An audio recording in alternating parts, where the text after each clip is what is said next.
Next up is the chain rule. What the chain rule deals with is kind of like a composite function. In other words, a function inside of a function. So if we're taking the derivative of f of g of x, so g of x is like an inner function and the outer function is f of x.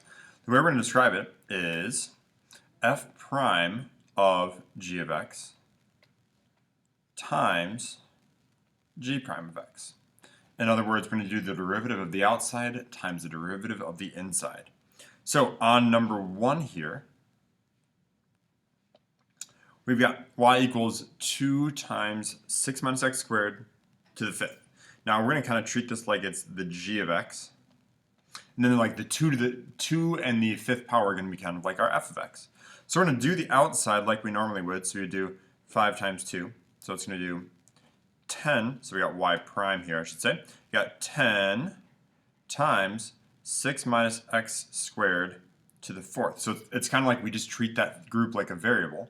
And then we multiply it by the derivative of what's inside. Well, the derivative of 6 is 0, so we're not going to bother writing that. The derivative of negative x squared is going to be negative 2x. So do the outside, and then, so derivative of the outside times the derivative of the inside. Looking at number 2, f of t equals 19 plus 7 to the 2/3 power. Again, kind of treating the inner part here. Oop, that was a bad bracket. There we go. That's kind of like our g of t, our innermost function. So we're going to use the same skills. We're going to take this 2/3, multiply it out front. So f prime of t is going to be equal to 2/3 times 9t plus 7. So that part doesn't change. And then we're going to subtract 1 from the exponent. So we're going to get negative 1/3. And then we're going to multiply it by the derivative of what's inside. So the derivative of g of t, and well, that's just 9, which is kind of nice and simple. One other thing I want us to take care of with here, we got f prime of t equals, we got 2/3 and then 9t plus 7 to the negative 1/3. Well, negative 1/3 means it's going to go in our denominator. So we're going to have 2 over 3, and then in our denominator, we're going to have the 9t plus 7, but if we're doing the negative 1/3, so the negative brought it down to the denominator, and oops, sorry, we're going to take the third root of that. Let me rewrite that on a slightly narrower pen because that just got a little bit messy. So it's going to be the third root of 9t plus 7, all this multiplied by 9.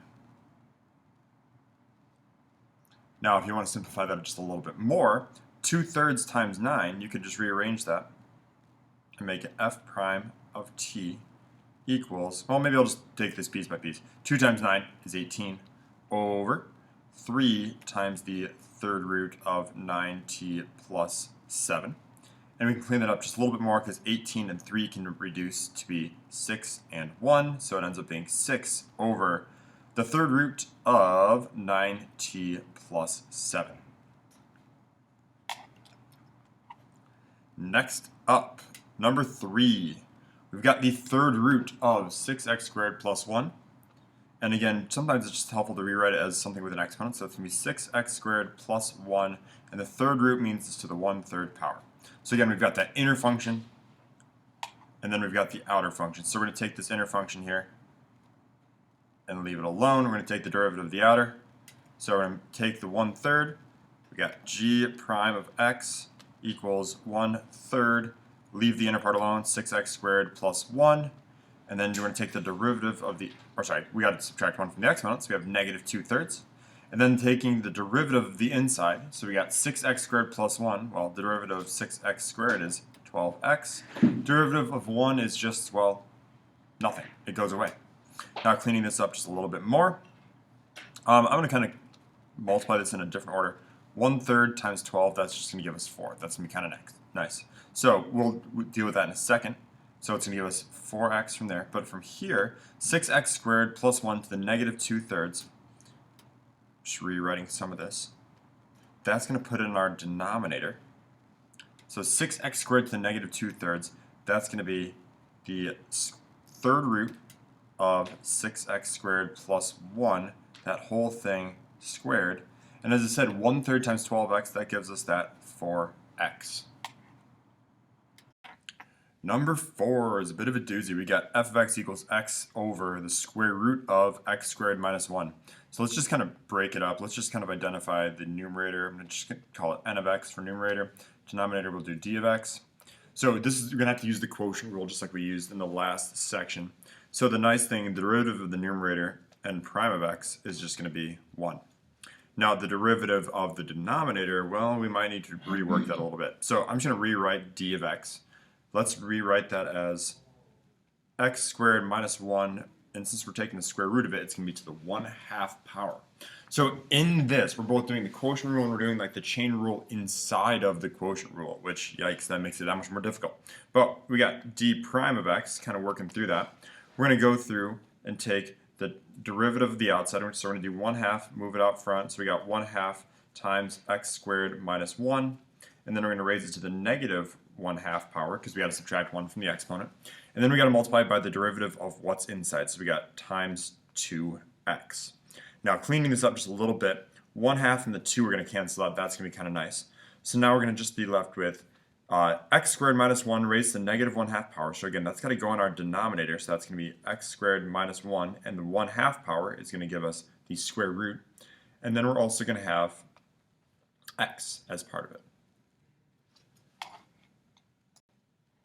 Okay, so now we got the derivatives of the numerator and denominator. Now we can keep going with the chain rule. So we got f prime of x. So we're going to do the derivative of, we're going to take the denominator, the original one, the square root of x squared minus 1, times the derivative of the numerator, well, that thankfully was just 1, minus the original numerator, x, times the derivative of the denominator, which ended up being x over the square root of x squared minus 1. All that divided by the original denominator, the square root of x squared minus 1 squared. Now that's a bit of a mess. We can clean it up just a little bit, focusing especially on that denominator. I'm just going to rewrite that numerator. So we got f prime of x equals the square root of x squared minus 1. And since it's times 1, we don't need to bother writing that again. And we got minus, well, over here we've got x times x, so I'm going to put it as an x squared over the square root of x squared minus 1. All over that denominator, the square root squared, we get rid of the square root and the square. We end up with just x squared minus 1. I promise other ones will be a little easier. Number 5, we got another fraction. All right, so we got f of x equals x plus 5 over x squared plus 2x raised to the second power. Now I'm going to kind of do some of this side by side here. So starting off with f prime of x, remember, we're going to do the outer derivative first, so it's going to be 2, so taking that exponent, moving it out front, 2 times x plus 5 over x squared plus 2, and it's going to be raised to the first power. Now, the other part, we have to do the derivative of what's inside. Now, the derivative of what's inside, we obviously have a quotient here. So we got a numerator, and we're going to say numerator is, well, n of x is x plus 5. Denominator is x squared plus 2. Now we do have to take the derivatives for both of those to use the quotient rule. So we're going to say n prime of x is simply just 1. That's kind of nice. D prime of x is going to be 2x. So that's not the worst we've ever had to deal with quotient rule. So the derivative of the what's inside, so again this is kind of like our g of x inside here, the whole inner fraction there. The derivative will do the denominator, x squared plus 2, times the derivative of the numerator, so just 1, minus the numerator, x plus 5, times the derivative of the denominator, 2x, all that over the denominator, x squared plus 2 squared. And we can just leave it as such. You can reduce it, especially considering you have like x squared plus 2 times 1. Well, you can cancel that out and reduce it a little bit if you want. But for now, we're going to leave that as is. Now, looking at number 6, we got something kind of similar. I'm not going to bother rewriting n and d. I'm going to say numerator prime is going to be 6x, and then the minus 1 goes away. And then for the denominator, d prime of x, it's just going to be 2. So for g prime of x, remember it's a chain rule, so we do the derivative of the outside first, so it's going to be 3 times that inner group, in this case 3x squared minus 1 over 2x plus 5. The whole thing being raised to one fewer exponent squared. And then, let me switch colors just to kind of color code this. Let me actually switch colors of this as well. Color red. Okay, and then the derivative of what's inside is going to be,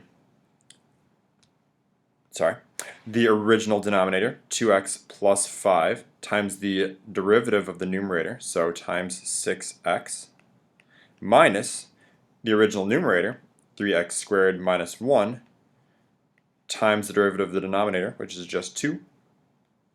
All that divided by the denominator, 2x plus 5 squared.